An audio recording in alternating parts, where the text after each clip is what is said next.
welcome to another episode on the Let's Talk Wellness with Shal podcast. My name is Shalini. I'm a corporate tech professional and a certified wellness coach. The vision of this podcast is to empower you with knowledge on holistic wellness and self-care. You can look up Let's Talk Wellness with Shal for more episodes on wellness. Today, I'm very excited to welcome our guest, Nicole. Nicole has been a personal trainer of 5 years who studied exercise science at Auburn University. Nicole left her original dreams of becoming a physical therapist to create her own business to help other women heal, live their best life, and gain their confidence. After embarking on her own healing journey from Hashimoto's, Nicole was fed up with navigating through doctors and her only options being medication. After studying nutrition in college, she knew how healing food could be and was furious that alternate options were not given by her medical team. She decided to create her own program to help other women like her find the root cause of their symptoms and heal naturally once and for all. Today's topic is about understanding hormone, gut health, and weight loss. Welcome, Nicole. Thank you for having me. Thank you for joining us. So I guess our first question is really your journey to coaching, right? So how did it all start? What inspired you to just hone in on hormone, gut health, and weight loss coaching? Yeah, absolutely. So I had been in the health and fitness space as a personal trainer for about 5 years, and all of a sudden went through my own journey with Hashimoto's and just was confused as to why I was going through all these symptoms, extreme fatigue, anxiety, depression for the first time ever in my life, and just like all of a sudden couldn't lose weight. And it was super embarrassing being a personal trainer of 5 years, if that's what I help people do is lose weight, and then I myself couldn't all of a sudden. So I got fed up, as you said, with doctors and just not feeling like I was getting answers, and just the whole thing was taking very long, waiting months to see doctors or endocrinologists and specialists, and then just hearing, oh, you're fine, your blood work looks fine, like there's nothing we can do. Or it gets to the point where they're like, oh, here's this medication. And I'm like, that's not helping me. That's not really what I'm wanting, and I didn't get alternatives. So that's where I really sought out the holistic, more functional health route and just fell in love with it. And it really helped me, and I just saw a huge gap in the industry of some of my clients where, they just had, their bodies weren't as responsive as some of my other clients, and I really didn't know why. And it didn't kind of click for me until I went through my own journey of hey, there's a big need here. I think there's some statistic, it's 1 in 4 women have some sort of hormonal imbalance, and it's soon to be 1 in 2.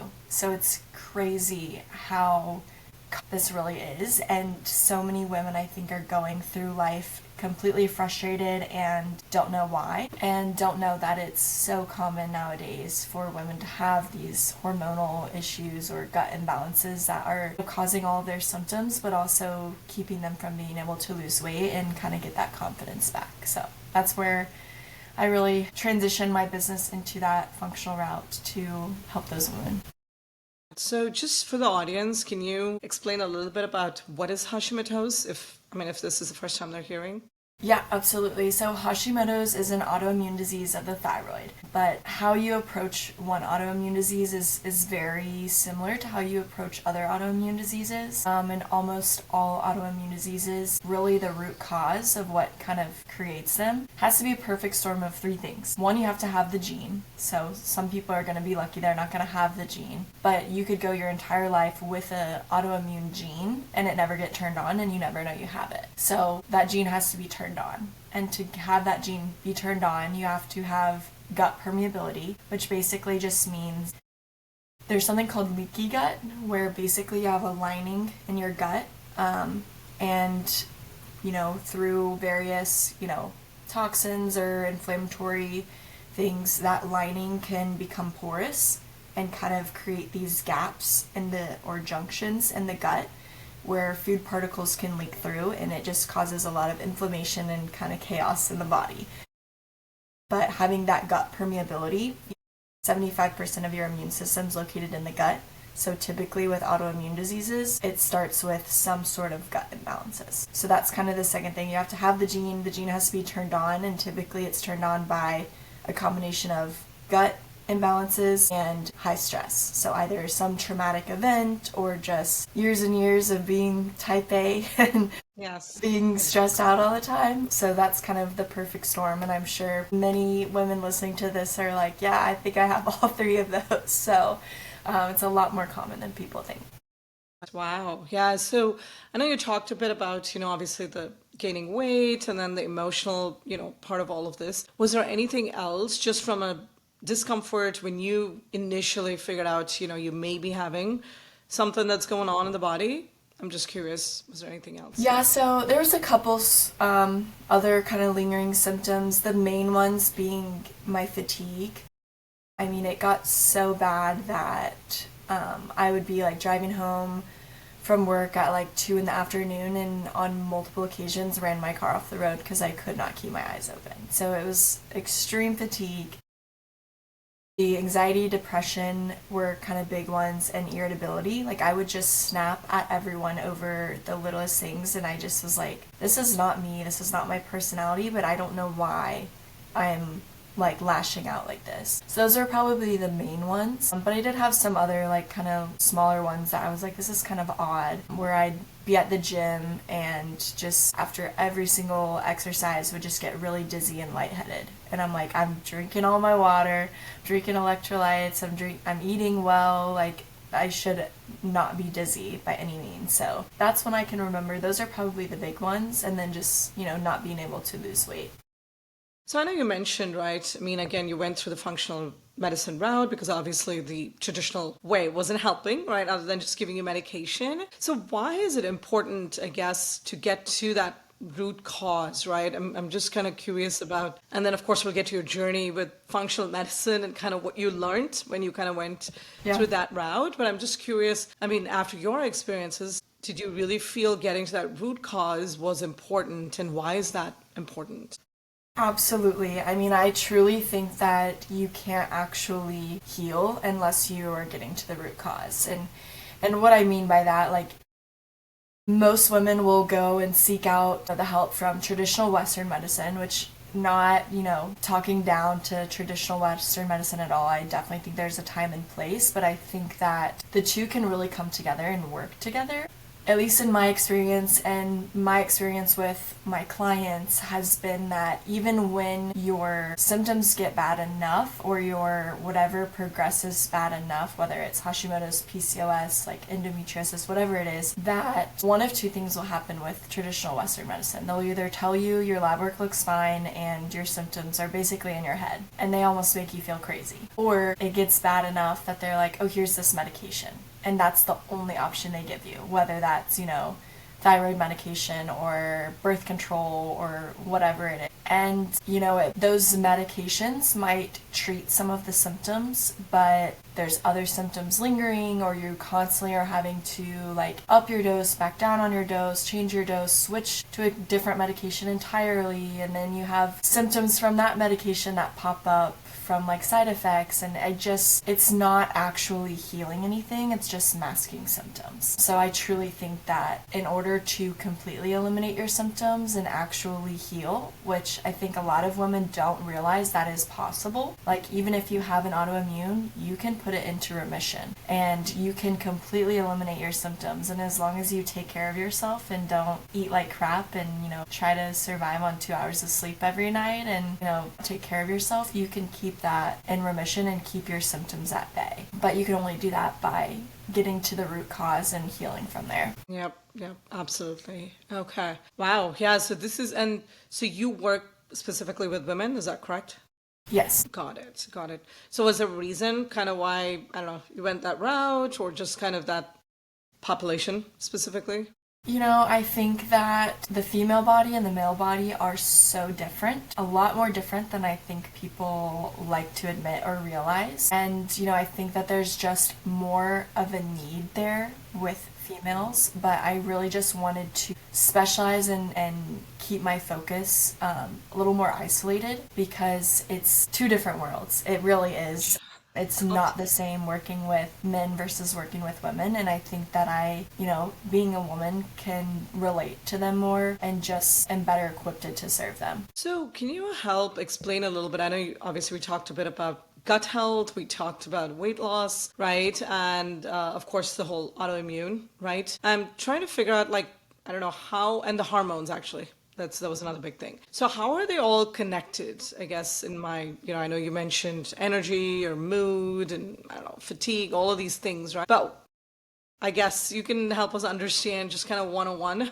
Yeah. Like, how are all of these connected, right? With the whole autoimmune impact, I guess. Yeah, absolutely. So that's really where functional medicine comes in, and holistic health, of like looking at the body as a whole. And I think that it's really important when it comes to root cause healing because, taking me for example with Hashimoto's, it's an autoimmune of your thyroid, and, doctors will try to only look at your thyroid. Like, that's what you're dealing with, it's in your thyroid. But what they fail to realize is, okay, well, what actually caused you to get Hashimoto's in the first place? What caused that gene to be turned on? And so they're not looking like down the line at what was the domino effect that created that. So really, and it's not a one size fits all. Everybody is different in where they started, but when it comes to gut and hormones, I think typical root causes would be, liver function, of that your liver is what detoxes your body. And so if your liver's not functioning optimally, then hormones are getting recirculated into the body, and then that's going to cause hormonal imbalances, and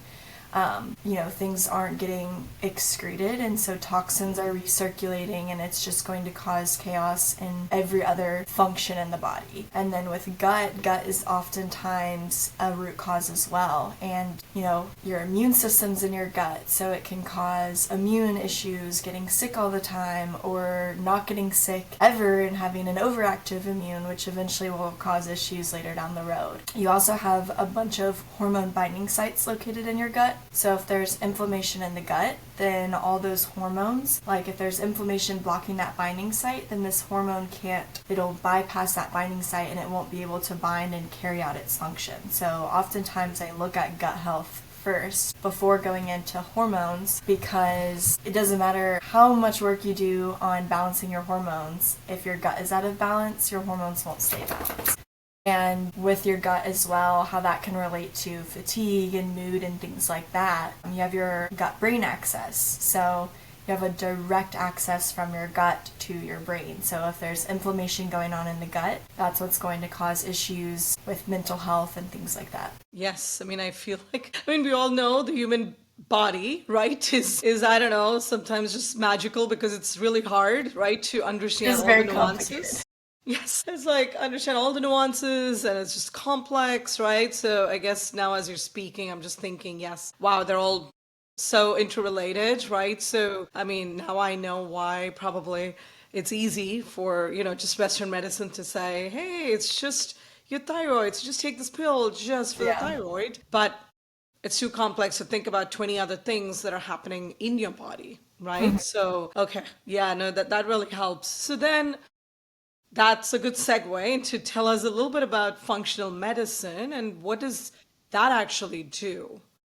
Yeah, absolutely. And like I said, it can look different for everyone, but, I really like to take a food first approach. I think that, our nutrition plays a huge role in healing, and that's where I think functional medicine really differs from Western medicine, in that I largely appreciate doctors. They go through years of schooling and they're very good at many things. But when it comes to these kind of diseases and what the functional health world helps, Western medicine doctors, their entire 8 years of school, have one nutrition class. And I have friends that are doctors and nurses, and I respect what they do, absolutely, and I think that there's definitely a time and place. But when it comes to root cause healing and healing with nutrition first, that's something that you really can only get in the functional world. And then with that too,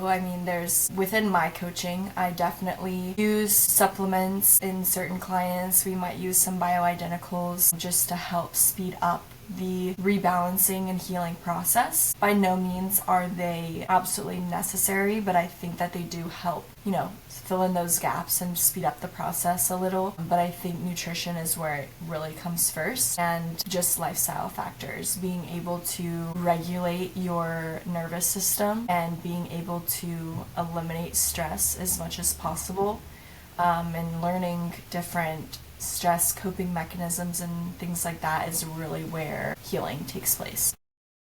That's absolutely. I'm sure, I know nutrition is a big thing that's always being talked about, right? And I'm sure, like you said, it's very subjective because obviously it depends on each person's body, what they're going through, and of course their own dietary conditions and restrictions, right? So are there any specific things, if you had to just say, here are maybe like 3 things that I think you should just not eat or avoid in your diet? Is there anything like that if somebody's going through an autoimmune condition?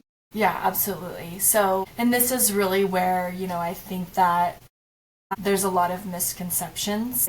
There's no one size fits all when it comes to weight loss or even balancing hormones and gut health. Because, one person might be dealing with insulin resistance and needs to be more so on a lower carb or even try like a keto or fasting. Whereas someone over here who might be dealing with, Hashimoto's but doesn't have insulin resistance might need higher carb to support the body and helping with healing their thyroid. So I don't think that any one diet, when it comes to like keto or intermittent fasting or anything like that, I'm not saying they're bad. For certain clients, they can be the answer, and for others, it can make things so much worse. But as far as like a blanketed what would help everyone when it comes to nutrition, I think are things that everybody already knows but might not be actually doing, and that's just, eating a nutrient-dense whole foods diet. I always tell my clients shopping on the outside of the grocery store, so like fruits, vegetables, meat,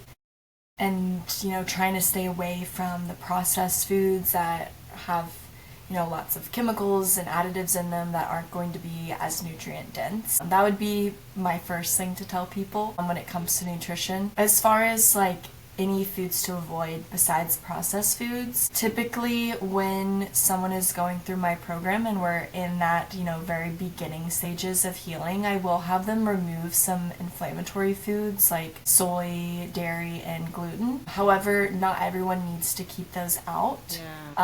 Like usually we'll take them out for maybe 30 days and then start to add them back in, and some clients keep them out for like 2 years before we're able to add them back in, and it just really depends on their body, what they're going through, how their body reacts to those things. But those are like typical inflammatory foods that we'll take out, but the goal of the program is always to be able to eventually add everything back in and not have reactions to them, which I think a lot of people don't realize. Usually when women come to me, I would say 50-50 have a good grasp on, they've already tried some things before, they've done some research, they've tried removing gluten or dairy or whatnot, but I think that there is a misconception there on that you have to remain gluten-free for forever, and that's not the case. Got it.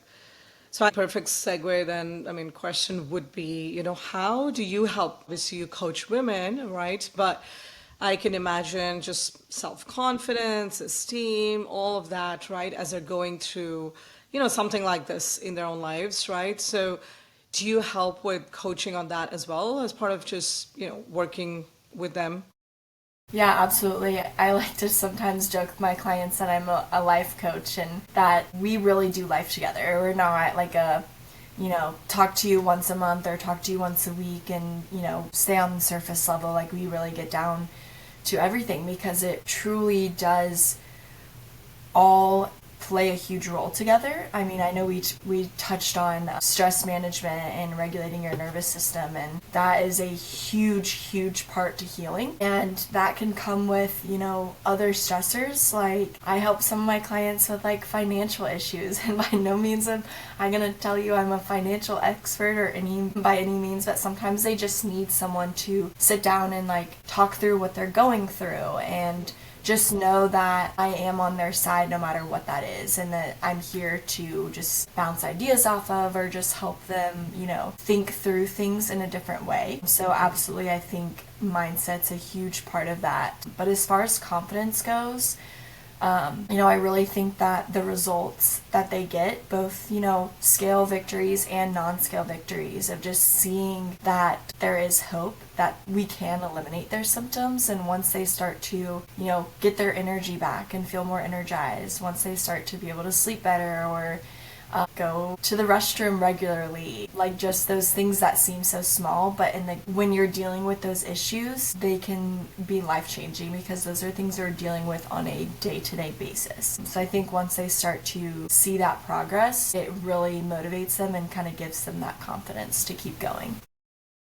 So would there be a story, maybe a success story, right, with one of your clients that you may just want to share with the audience? I mean, just maybe a very super high level, but just a success story, kind of how do they come in with, or, what do they come in with, and how long did it take? Just kind of high level process. Yeah, absolutely.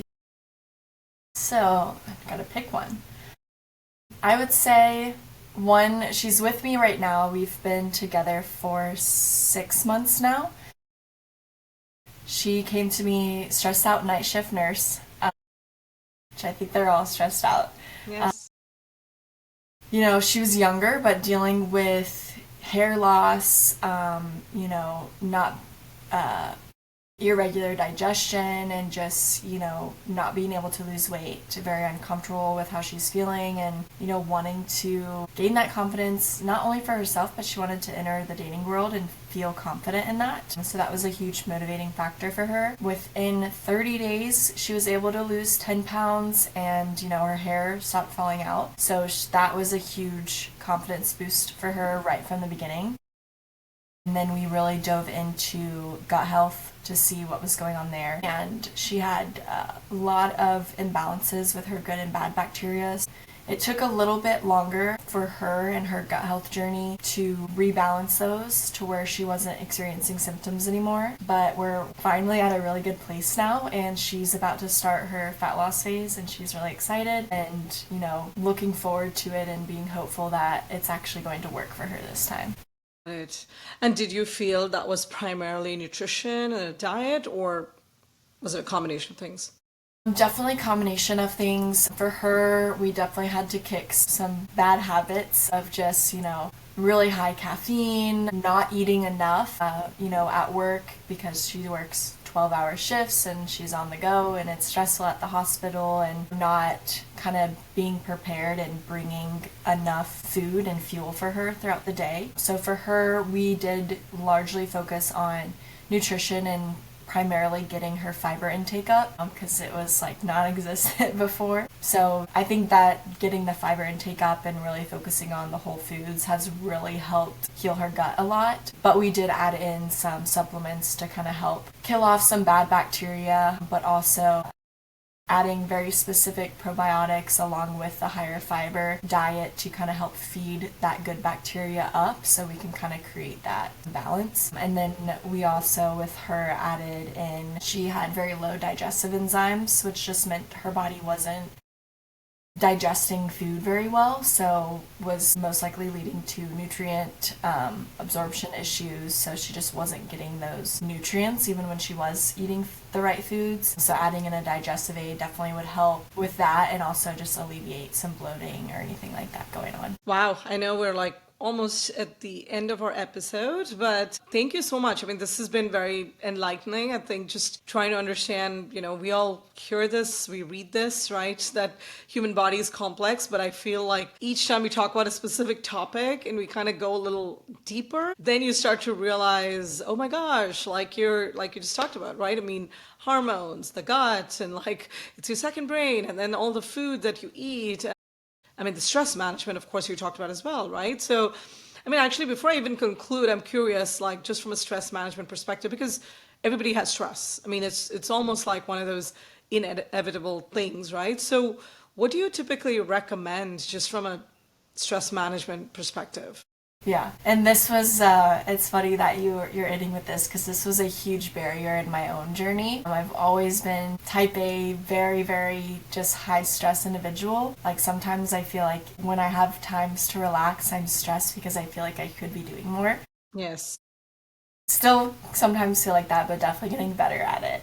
You know, it really just depends on the person. You know, I tell my clients, like, here's some ideas, but you just kind of have to try a couple out, give them like 3 weeks, give them a fair chance. You know, if it's not for you, it's not for you. But, you know, maybe circle back and try it later. So, like, for me, I think to very surface level, I think to start, and this is the homework I give all of my clients from like day one when I start working with them is really optimizing your sleep, I think is first and foremost, and doing that with morning and evening routines. You know, no screen time, an hour before bed, no screen time right when you wake up, I think go a long way, and people don't really realize how far that actually goes to help with their stress. But I would say that is like number one, is optimizing our sleep and doing that by creating morning and evening routines that don't include a screen.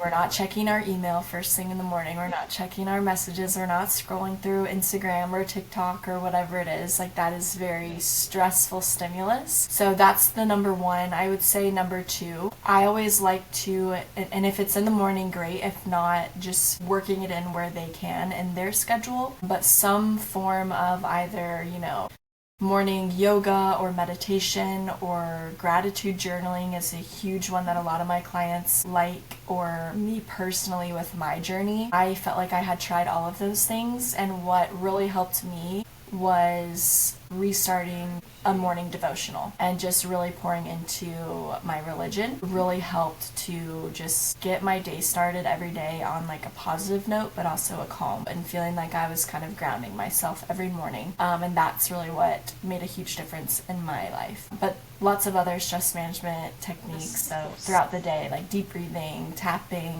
just stimulating your vagus nerve and things like that. Great.